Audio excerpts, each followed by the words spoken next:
Hello again, and thank you for purchasing our great product.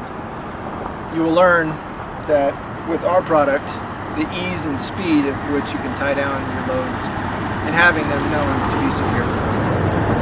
So our system we're going to be installing today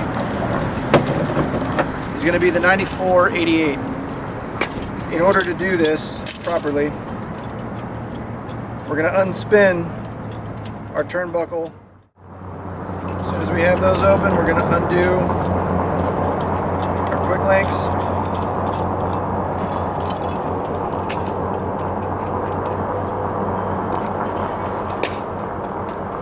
And one thing to mention and note with our product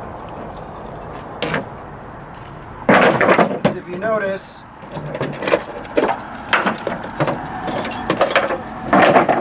with both of these laying in your truck bed, right now we have it to where the gates of our carabiners are gate up.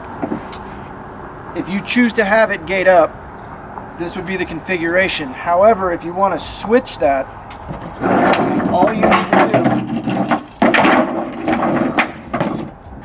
do is switch sides, and if you prefer to have gate down, you can have gate down. But as far as the installation is concerned,